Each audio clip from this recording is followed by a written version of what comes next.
Secondo video all'esplorazione di San Giovanni Bianco per scoprire se è un posto dove vivere. Vieni con me.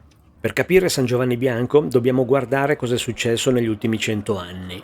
Nel 1951 questo comune toccava il suo picco storico, 5.066 residenti. Era l'epoca d'oro della carta. La storica cartiera Cima era una fabbrica attorno a cui ruotava buona parte dell'economia locale. La cartiera è stata chiusa nel 2008 e il paese, come molti piccoli comuni in situazioni simili, sarebbe potuto diventare un paese fantasma. Però qui è stata avviata una mutazione genetica industriale. Dove un tempo si impastava cellulosa, oggi la SMI Group costruisce macchine per l'imbottigliamento e l'imballaggio che finiscono in ogni angolo del globo. È un'eccellenza che dà lavoro, solo in questo comune, a circa 450 dipendenti e che, insieme ad altre piccole realtà, ha contribuito a salvare l'economia locale. Percorrendo la strada principale che attraversa tutto il comune, si notano però decine di vetrine commerciali sbarrate. È la desertificazione di prossimità che in molti si illudono di poter contrastare, senza considerare che le abitudini e le esigenze personali cambiano e non si può tornare al secolo scorso. Qui però non manca niente grazie alla grande distribuzione. Non c'è più il negozio sotto casa, ormai insostenibile economicamente,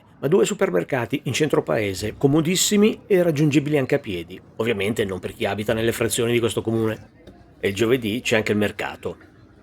Comunque, diversi negozi resistono, sebbene, inutile negarlo, non possano competere con GDO e online nel soddisfare le esigenze e le abitudini odierne, tranne forse una ferramenta, sempre utile. A San Giovanni Bianco ci sono più di 10 bar, considerando anche le frazioni, ampiamente sufficienti quindi per soddisfare le esigenze di chi ha la necessità di questi luoghi di socializzazione. Qui li vedi chiusi per via dell'orario in cui ho fatto queste riprese. Ci sono ristoranti e pizzerie, 9 in totale, inclusi anche quelli poco fuori dal paese, e alcuni agriturismi.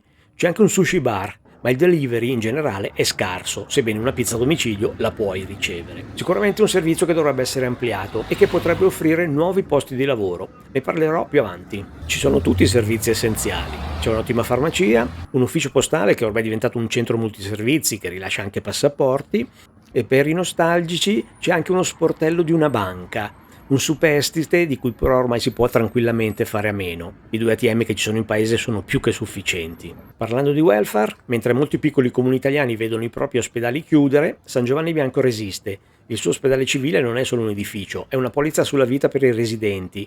85 posti letto, un pronto soccorso attivo H24.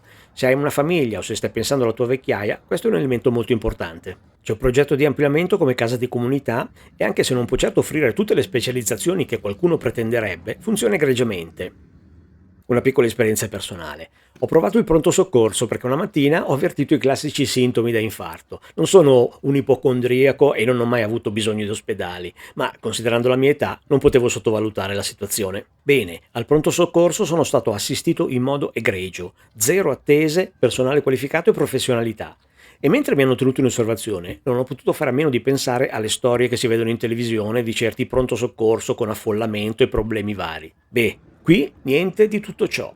Per concludere il discorso sanità, a San Giovanni Bianco ci sono 3 medici di medicina generale con ambulatorio aperto 3 ore al giorno, 5 giorni alla settimana. Uno di questi medici si divide anche su 6 diversi ambulatori nei piccolissimi comuni limitrofi.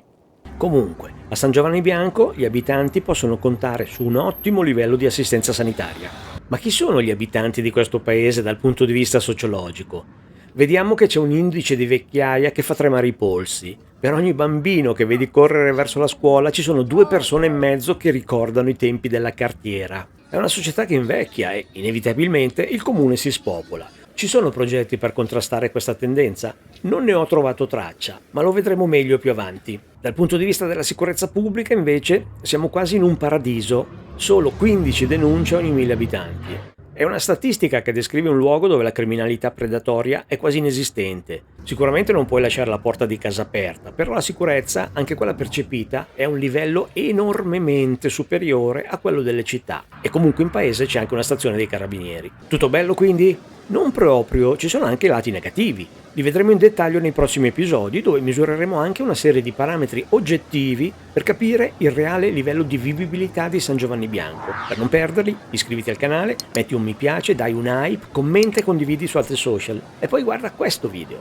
Dimenticavo. Ciao Tommaso!